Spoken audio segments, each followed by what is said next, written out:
Fnatic gifted us possibly the most exciting best of 5 in the history of the LEC. In an epic battle against the old kings of Europe for the last 5 Worlds 2021 train tickets, Fnatic beat G2 Esports, knocking them out of contention and into a long offseason. These were not only 5 pulse-pounding games, but also the ultimate proof that Fnatic's bet on KCorp rookie Adam and Bwipo's role swap from the top lane to the jungle really did pay off.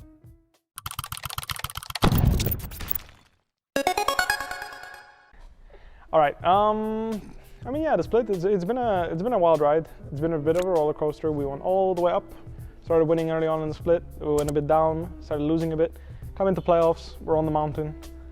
It's a new metaphor we use. Basically, don't let anything faze you. Like, you're in a meditative state almost. You just make sure your focus is only on winning. You try everything you can to win in the moment. You don't, like, you fall behind, doesn't matter. You get ahead, doesn't matter. Someone griefs you, doesn't matter. You grief, doesn't matter. Regardless, win. Well, I mean, I think compared to other moments of the year, or compared even to last year, like, the biggest part is that we are a team, and it's feeling like a team. We are all together. The team is working as a group, and they are finding out themselves, like, when we are facing challenges or when we are going through our downsides, they are working together to go over them, and it's working really well. I think we had a moment, like, at the end of the regular season where it seems that they figured out a bit, like, how we were playing. They were focusing a lot on our top lane, and we wanted to play a lot through bot lane. But the reality is that we have made minor adjustment to that, and we have been working on that, and it's working really, really well. I think Adam has stepped up, like, in this series amazingly, but everyone has done an amazing job. I think he's progressed fine. It's difficult, right? You're a rookie on a team with a crap ton of expectations. Last year was a very tough year for everyone, but you look back at it, top 2 in spring, top 2 in summer, top 8 at Worlds. It's a pretty big team to join in the end, right? It's nothing to scoff at, right? Especially after spring, I realized this, right? It's like, holy shit, like, last year it was rough, but results came, right? Like, we were pulling results, we were a good team. When it came to playing the game, at least, and outside of the game we had some troubles, right? But grass is greener on the other side, regardless of where you go, and I think that that's the most important thing to recognize. Be happy with what you've got, make the most out of it, play with no regrets, and for Adam's growth, I think that that's what he's trying to do. So it's difficult for me to pinpoint and like fish out things. Of course, you know, I'm an ex-top laner, I will always have things to look at. I think that, you know, for me the biggest thing is that I just hope he can learn what he can, continue to give the energy that he's giving, and I'm happy with that.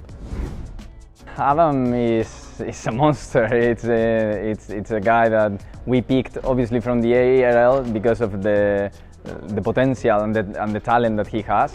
But it was challenging because he has never been in a team environment before. So he had to learn through a lot of things of what does being a teammate mean, being together with the teammates, follow like more like what the coach is telling him to do, but in a team environment. So he has been growing a lot as a human being and as a player for sure, and he has been learning, but the potential is there. He just needs to keep growing.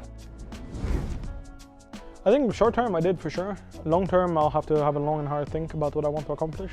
I mean, long term for me what's important is, like, I want everyone that watches me play, follows me play, to be aware that, like, I believe that any strong player can play any role, regardless of what his comfort is or whatever. If they want to be good at a role, they will be good at that role, regardless if they've played 10 years of top or 5 years of mid. They will be able to role swap and be effective. In their own way, maybe, but they will be effective. And for me, it's like it's a small test for me to ensure that I can be effective as a jungler. You know, I can look back on the split and be like, I was not bad at jungling. You know, like, I might not have been the best. I'm trying to be the best. But so far, I feel like I've been a solid jungler with, you know, when it comes to gameplay at least, there's not much to complain about. it was really, really easy to adapt to this because Bwipo is an amazing player. We knew what we were doing. People from the outside, without the insights that we have, can think that we were doing a crazy movement, but we knew what we were doing, and we knew the opportunity that he could bring and all the upside that he could bring to the team. Getting him closer to Kili-san, they work very well together. So yeah, I think we are in a really good spot. I think it's with Bwipo. I think it has been very easy to adapt to it. Of course, he's still growing as a jungler, the same as we were saying, for example, to Adam with his knee situation.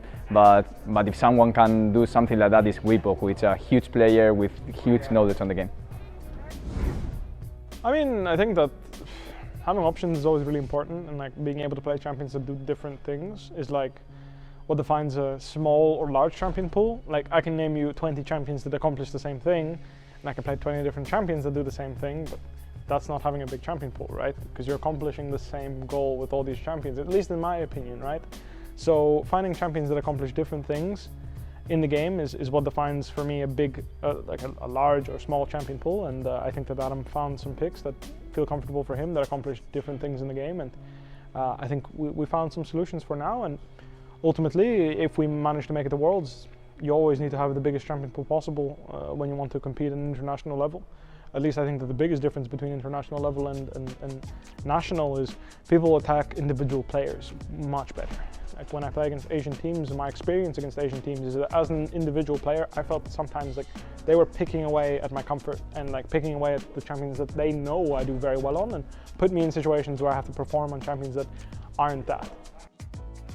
Yankos dead, G2 dead, one day able to get one kill on the backline, but Fnatic still 4 members strong, will rip it right back in and rip away any hope they had of making it to Worlds. Fnatic will join Man and Rogue at Worlds for Europe, and G2 are going home. Fnatic make it through to Worlds. Thanks for watching. For more gaming related content, subscribe to the Esports YouTube channel to stay up to date.